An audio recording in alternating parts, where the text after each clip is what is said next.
हर्षोल्लास के साथ मनाए। फडणवीस जी ने उन्हें शुभेच्छा दी और अब उद्बोधन होगा। सबसे पहले विधायक गीता जी जैन 5-5 मिनट सबके लिए। गीता जी सबके लिए 5-5 मिनट समय निर्धारित किया हुआ है। विशेष निवेदन है 5 मिनट में अपने संबोधन का समापन करें।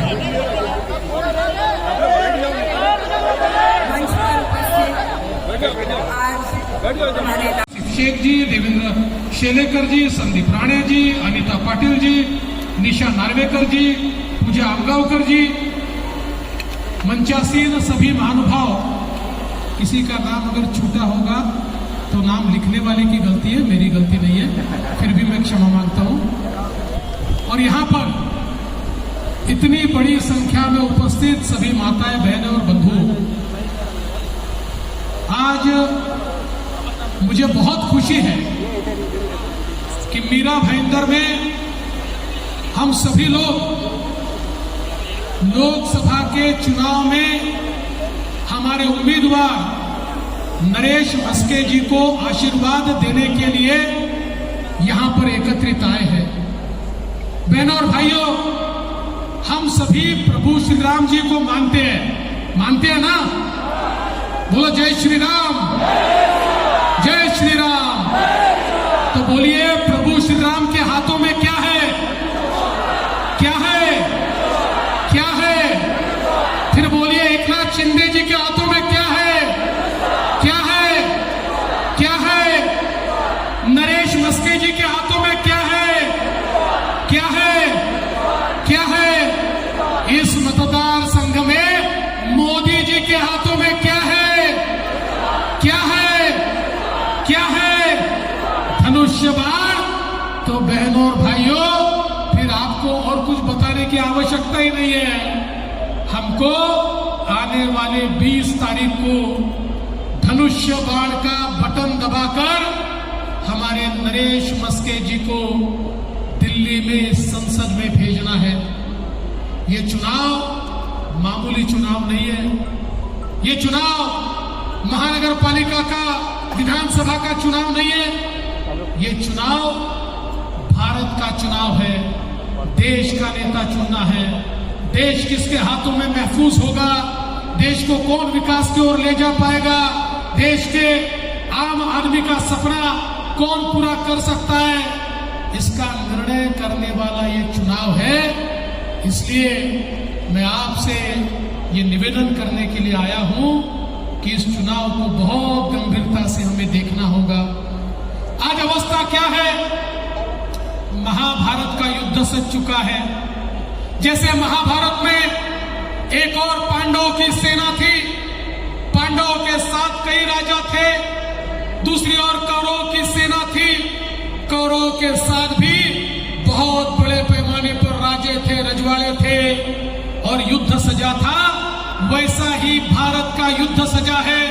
एक और विश्व गौरव विकास पुरुष नरेंद्र मोदी जी पांडवों की सेना लेकर खड़े हैं और इस सेना में मोदी जी के साथ हमारे शिवसेना के एकनाथ शिंदे जी हैं, हमारे एनसीपी के अजीत पवार जी हैं, हमारी मनसे है, हमारी रिपाई है, हमारी पीरिपा है, हमारी जनसुराज्य है, हमारी रैयत क्रांति है। ये सब मिलकर पांडवों की सेना तैयार हुई है। और कौरवों की सेना में कौन है? राहुल गांधी है। और राहुल गांधी जी के साथ 24-25 पार्टियों की खिचड़ी है। लेकिन मैंने उनको कहा, अरे खिचड़ी वालों, ये तो बताओ, हमारा तो तय है, हमारे तो प्रधानमंत्री मोदी जी है। आपका प्रधानमंत्री का उम्मीदवार कौन है? कोई बोलने को ही तैयार नहीं है। आखिर सुबह 9 बजे जो टीवी पर पोपटलाल आते हैं ना, वो पोपटलाल को बोलना पड़ा। पोपटलाल को पूछा, बताइए आपका उम्मीदवार कौन है? तो पोपटलाल ने कहा, हमारे पास तो बहुत उम्मीदवार हैं, हम 5 साल में 5 प्रधानमंत्री बनाएंगे। मैंने कहा बहुत अच्छी बात है, 5 साल में 5 प्रधानमंत्री बनाएंगे, लेकिन पहला कौन बनाएंगे ये तो बताइए। फिर मेरे ध्यान में आया ये क्या करने वाले हैं, एक कुर्सी रखेंगे। हम बचपन में संगीत कुर्सी खेलते थे, उस प्रकार से उस कुर्सी के इर्द गिर्द ये सारी पार्टियों के नेता घूमेंगे और जैसे ही म्यूजिक बंद होगा जो पहला नेता बैठेगा वो पहला प्रधानमंत्री, अगले साल जो दूसरा बैठेगा वो दूसरा प्रधानमंत्री। प्रधानमंत्री के पद को घंटा कुर्सी जैसा इन लोगों ने बनाया। और इनको बताओ ये प्रधानमंत्री का पद है, ये तुम्हारे घर का पद नहीं है, ये तुम्हारे उद्योग का पद नहीं है, ये तुम्हारा प्राइवेट प्रॉपर्टी का पद नहीं है, ये देश के प्रधानमंत्री का पद है। इसको बंटवारा करने का अधिकार तुमको नहीं है। और इसीलिए देश की जनता ने ये तय कर लिया है इस देश में फिर एक बार बैठता है। और इनका इंजन ऐसा है, राहुल गांधी के इंजन में बैठने की जगह केवल सोनिया जी और प्रियंका जी को है। उद्धव ठाकरे जी के इंजन में बैठने की जगह केवल आदित्य ठाकरे जी को है। और शरद पवार जी के इंजन में बैठने की जगह केवल सुप्रिया ताई सुळे को है। आपके लिए कोई जगह नहीं है। लेकिन जिस दिन आप नरेश मस्के जी के धनुष्य बाण की बटन दबाएंगे, थाने की बोगी सीधे मोदी जी के इंजन को जाकर लगेगी और फिर हमें यहाँ पर विकास से कोई रोक नहीं पाएगा। इसलिए बहुत महत्वपूर्ण इस प्रकार का चुनाव है। दोस्तों, हमने देखा पिछले 10 सालों में मोदी जी ने जो परिवर्तन करके दिखाया, दुनिया आश्चर्य करती है। दुनिया के अर्थशास्त्री एक दूसरे से बात करते हैं, ये मोदी मैजिक क्या है, ये मोदी मॉडल क्या है। वो समझ नहीं पा रहे किस प्रकार से मोदी जी ने परिवर्तन किया है। 10 सालों में 25 करोड़ लोग गरीबी रेखा से बाहर लाने का काम मोदी जी ने करके दिखाया। 10 सालों में 20 करोड़ लोगों को झोपड़ी से पक्के घर में मोदी जी ने लाया। 10 सालों में 50 करोड़ लोगों के घर गैस मोदी जी ने पहुंचाया। 10 सालों में 55 करोड़ लोगों के घर शौचालय मोदी जी ने दिया। 10 सालों में 60 करोड़ लोगों के घर पीने का पानी मोदी जी ने दिया। 10 सालों में 80 करोड़ लोगों को 2 टाइम का राशन ये मोदी जी मुफ्त में देते हैं और अगले 5 साल भी देंगे। और 10 सालों में मोदी जी ने 64 करोड़ लोगों को, हमारे युवाओं को मुद्रा का लोन 10 लाख तक का लोन बिना किसी गारंटी के और बिना किसी मॉर्गेज के दिलवाया। आज ये सारे लोग अपने पैरों पर खड़े हैं और मुझे बताते हुए खुशी होती है, इनमें 50% से ज्यादा हमारी महिलाएं और युवतियां हैं जो आज अपने पांव पर खड़ी हुई है। मोदी जी ने 10 सालों में 85 लाख बचत गटों को 8 लाख करोड़ रुपए दिए। 10 करोड़ महिलाओं को अपने पांव पर खड़ा किया। उसमें से 3 करोड़ महिलाएं अब लखपति बन रही है और धीरे धीरे 10 करोड़ महिलाएं लखपति बनेगी। ये मोदी जी का ख्वाब है। और बंधुओं, अब इस मंच के ऊपर महिलाएं कम दिख रही है, लेकिन अब हमारा राज समाप्त होने वाला है। मोदी जी ने तय किया है 2026 के बाद विधानसभा में 33% विधायक महिलाएं होगी और संसद में 33% हमारे सांसद ये भी महिलाएं होगी। महिलाओं का राज आने वाला है, क्योंकि मोदी जी कहते हैं जब एक पुरुष को अपने पैरों पर हम खड़ा करते हैं तो केवल पुरुष पैरों पर खड़ा होता है, लेकिन महिलाओं को करते हैं तो पूरा परिवार पैरों पर खड़ा होता है। और इसलिए देश को अगर विकसित करना है तो महिलाओं को देश के मुख्य धारा में लाना होगा। हम देख सकते हैं मोदी जी ने आज हमारे शेड्यूल कास्ट समाज के जो युवा हैं उनके लिए स्टैंड अप जैसी योजना लाई, उनको उद्योजक बनाया। हमारे आदिवासी समाज के लिए 24,000 करोड़ रुपए की योजना लाई। हमारे जो पारंपरिक व्यवसायिक हैं उनके लिए 14,000 करोड़ की विश्वकर्मा योजना लाई और उनको अपना व्यवसाय बढ़ाने के लिए प्रशिक्षण मिले, पैसा मिले, वित्तीय सहायता मिले। इस प्रकार का काम मोदी जी ने किया। समाज का ऐसा कोई वर्ग नहीं है जिसके उत्थान के लिए मोदी जी ने काम नहीं किया। आज हम देख सकते हैं पिछले 10 सालों में बदला हुआ मीरा भाईंदर हमने भी देखा है। अरे वो मोदी जी थे जिन्होंने आशीर्वाद दिया तो यहाँ पर हम लोग काम कर पाए।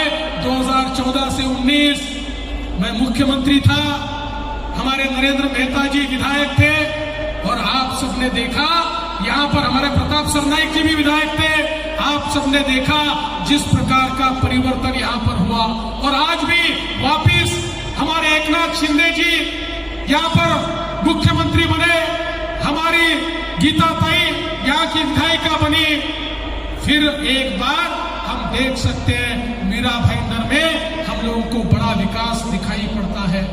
आज मीरा भाईंदर में मेट्रो आई है, मीरा भाईंदर में सूर्या से पानी आ रहा है और मैं आपको कहता हूं 40 MLD पानी तो हम लोग गणपति तक शुरू करने का प्रयास करने वाले हैं और मेरा विश्वास है आने वाले दिनों में मीरा भाईंदर के लिए पानी की कोई किल्लत नहीं होगी। यहाँ पर रास्तों का काम हो या STP का काम हो, यहाँ पर अंडरग्राउंड सीवेज का काम हो, यहाँ पर गार्डन का काम हो, पिछले 10 सालों में आपके आशीर्वाद के कारण मीरा भाईंदर का रूप बदला है और हम इसको इसलिए बदल पाए क्योंकि मोदी है तो मुमकिन है, मोदी है तो मुमकिन है।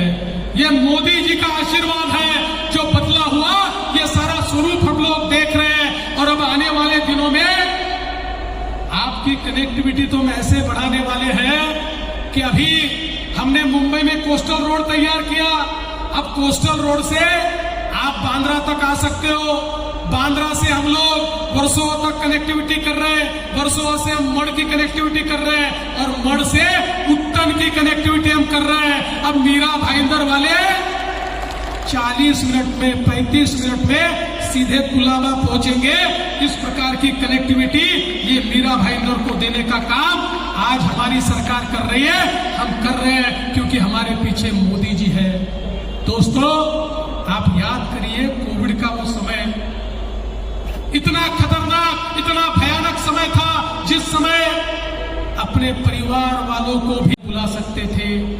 सभी लोगों के सामने एक असमंजस था, सब लोग सोचते थे कल मेरा क्या होगा, मेरे परिवार का क्या होगा, क्या हम जिएंगे या मरेंगे। हमारे आजू बाजू वाले, हमारे कई दोस्त जिनके घर में हम मौत देखते थे, एक प्रकार से मातम छाया हुआ था, सभी के सामने अंधेरा था और दुनिया कहती थी ये भारत को कोई बचा नहीं सकता, 140 करोड़ का देश है, कम से कम 40-50 करोड़ लोग तो मरेंगे, ऐसा दुनिया कहती थी। दुनिया के अखबारों में छपता था भारत ये डेथ बेड हो रहा है, भारत में चिताएं जल रही है, भारत समाप्त हो रहा है। ऐसे समय दुनिया में केवल 4 देश थे जिन देशों ने कोविड का वैक्सीन तैयार किया था। इन 4 देशों को लगता था भारत हमारे पास आएगा, भारत हमारे सामने हाथ फैलाएगा, भारत बोलेगा भीख में थोड़े वैक्सीन दे दो। लेकिन इस देश के प्रधानमंत्री को पता था 140 करोड़ का देश है, मैं उस देश के सामने जाऊंगा, थोड़ी सी वैक्सीन वो देगा, फिर कहेगा रुक जाओ पहले मेरे लोगों को वैक्सीन देता हूं, उसके बाद तुमको दूंगा। मेरे देशवासी यहाँ पर जिंदा नहीं बचेंगे, यहाँ पर मौत का अंबार लगेगा। इसलिए प्रधानमंत्री जी ने सीधे देश के वैज्ञानिकों को एकत्रित किया, फार्मासिस्ट को एकत्रित किया, उनको कहा आपको जो रॉ मटेरियल चाहिए मैं देता हूं, जो रिसोर्सेज चाहिए मैं देता हूं। दुनिया के कोने कोने से मोदी जी ने सारा रॉ मटेरियल यहाँ लाया और दुनिया में कोविड की वैक्सीन बनाने वाला 5वां देश मेरा हिंदुस्तान बना और हमारे मोदी जी ने एक आदमी को 140 करोड़ लोगों को कोरोना की वैक्सीन 2 बार हम सभी को टीका लगाया ना, सबको मिला ना, 1 पैसा किसी को नहीं मांगा, चाराने का खर्चा किसी को नहीं आया। और जो लोग कहते थे भारत कैसे बचेगा, उनको हमने ये बताया भारत बचा भी और बचाने वाला नई दिल्ली में बैठा था, उसने बचाकर दिखाया भी। ये नया भारत है, ये मोदी जी का भारत है। दोस्तों ये नया भारत ऐसा भारत है जिसकी ओर आंख उठाकर कोई देख नहीं सकता। आज भारत एक और चंद्रयान भेज रहा है, दूसरी ओर आदित्य L1 के नाम से हम सूरज को नाप रहे हैं। मुझे याद है आज हमारा जो नेतृत्व है ये मामूली नेतृत्व नहीं, वैश्विक नेतृत्व हुआ है। ये कोरोना के बाद मैं मॉरिशस नाम के देश में गया था और मॉरिशस में वहां के जो मराठी लोग हैं उन्होंने छत्रपति शिवाजी महाराज का एक पुतला था उसका उद्घाटन मेरे हाथ से किया। फिर मैं मॉरिशस के राष्ट्रपति को मिलने गया, अफ्रीकन ओरिजिन के राष्ट्रपति थे। उन्होंने मुझे कहा मिस्टर फडणवीस आप मेरा धन्यवाद मोदी जी को दीजिए। मैंने कहा किस बात का धन्यवाद है राष्ट्रपति जी? कहने लगे कोविड के काल में मोदी जी ने मॉरिशस को कोविड का टीका दिया। आज मेरा मॉरिशस जीवित है वो नरेंद्र मोदी के कारण जीवित है। और केवल मॉरिशस नहीं, दुनिया में 100 देश ऐसे हैं जो कहते हैं हमारा नेता नरेंद्र मोदी है, क्योंकि उनके कारण हमारा देश आज जीवित है। एक वैश्विक नेतृत्व आज मोदी जी के माध्यम से हमने तैयार किया है। मैं जापान गया था, जापान के उप प्रधानमंत्री को मैं मिला, उन्होंने मुझे कहा फडणवीस जी आपका अभिनंदन करता हूं। मैंने कहा किस लिए अभिनंदन कर रहे हैं? उन्होंने कहा जो जापान नहीं कर पाया वो आपके देश ने किया। हमने भी प्रयास किया था चंद्रमा पर, उसके साउथ पोल पर, वहां पर हम लोग अपना चंद्रयान उतारे, हम नहीं उतार पाए, भारत ने उतार कर दिखा दिया। ये नया भारत है, आज इस नए भारत का सानी पूरी दुनिया है। दोस्तों मैं आपको याद दिलाना चाहता हूं, ये गली का चुनाव नहीं, दिल्ली का चुनाव है, देश की सुरक्षा का चुनाव है। आप सबको याद होगा वो जमाना भी जिस समय हमारी मुंबई में बम विस्फोट होते थे, पूना में होते थे, काशी में होते थे, हैदराबाद में होते थे, बंगलोर में होते थे, हर जगह बम विस्फोट होता था। बम विस्फोट होने के बाद हमारी सरकार क्या करती थी? हमारी सरकार केवल पाकिस्तान का निषेध करती थी, भर्त्सना करती थी, पाकिस्तान की बुराई करती थी। इससे ज्यादा हमारी सरकार कुछ नहीं कर पाती थी। 26/11 के बाद भी हम सबको लगता था भारत पर इतना भयानक हमला हुआ है, हमारी सरकार ने पाकिस्तान को सबक सिखाना चाहिए, लेकिन हमारे प्रधानमंत्री इतने लाचार थे, अमेरिका चले गए, बोले देखिए सबूत दे रहे हैं ये पाकिस्तान ने हमला किया है, आप जरा पाकिस्तान को जाकर समझाइए। अरे मानो कोई छोटा बच्चा स्कूल में कोई मार दे तो रोता हुआ अपने बाप के पास जाए और बोले पापा उसने मार दिया, आप जाके उसको मारो। ऐसे 140 करोड़ के देश के प्रधानमंत्री की अवस्था थी। 2014 में मोदी जी आए, पाकिस्तान को, आतंकवादियों को पता ही नहीं था ये बदला हुआ भारत है। इस भारत में पार और इस 400 पार में थाने से हमारे नरेश मस्के जी भी होंगे, ये मीरा भाईंदर वालों ने तय करके रखा है। दोस्तों ये जो हमारे मोदी जी की महायुति है ना, ये विकास की ट्रेन है, विकास की ट्रेन। अभी अपने यहाँ मोदी जी के आशीर्वाद से मेट्रो आने वाली है, ऐसी हमारी ये विकास की ट्रेन है। हमारे विकास की ट्रेन को मोदी जी का इंजन लगा है, मजबूत इंजन है। अलग अलग पार्टियों की बोगियां, डब्बे लगे हुए हैं और इन डब्बों में सभी के लिए बैठने की जगह है। दीन, दलित, गरीब, आदिवासी, मजदूर, किसान, खेत मजदूर, सभी लोग, अल्पसंख्यक, ओबीसी, भटके, विमुक्त, सभी लोगों को बैठने की जगह हमारी इस ट्रेन में है। और इस ट्रेन में मोदी जी के इंजन के साथ हम लोग सबका साथ, सबका विकास कहते हुए सबको विकास की ओर ले जाते हैं। लेकिन दूसरी ओर क्या है? दूसरी ओर डब्बे नहीं है, वहां सब इंजन ही है, डब्बा एक भी नहीं है। इंजन है राज ठाकरे वाला नहीं, वो अपने पास है, वहां सारे इंजन है। वहां पर राहुल गांधी कहते हैं मैं इंजन हूं, उद्धव ठाकरे बोलते हैं मैं इंजन हूं, हमारे पवार साहब बोलते मैं इंजन हूं, लालू जी का बेटा बोलता मैं इंजन हूं, मुलायम जी का बेटा बोलता मैं इंजन हूं, स्टालिन बोलते मैं इंजन हूं, ममता दीदी बोलती मैं इंजन हूं। वहां पर एक भी डब्बा नहीं है। 2019 के बाद भारत में धमाके करने की हिम्मत पाकिस्तान के बाप की भी नहीं हुई, कि उनको मालूम है अपना बाप नई दिल्ली में बैठा हुआ है।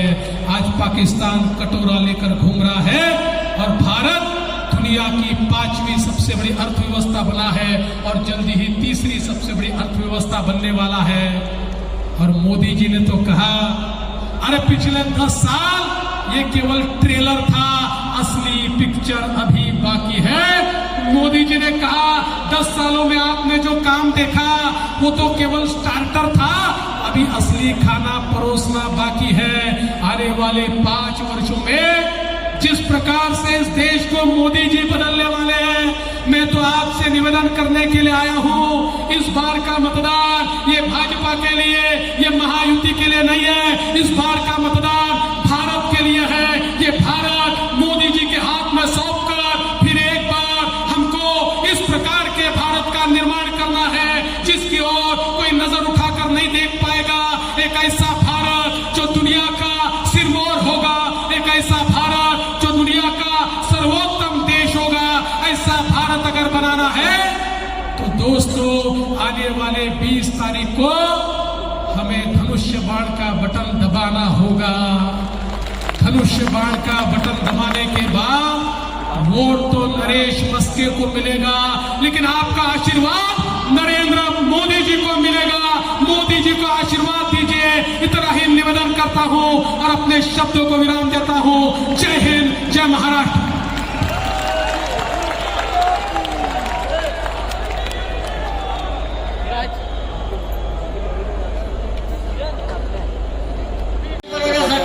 शिवाजी महाराज आणि डॉक्टर बाबासाहेब आंबेडकर यांचा शक्तिशाली भारत निर्माण करण्यासाठी नरेश मस्के यांच्या धनुष्यबाणाचं बटन दाबून मोदीजींचे हात आम्ही मजबूत केल्याशिवाय राहणार नाही असा संकल्प, अशी प्रतिज्ञा सर्वांनी करावी।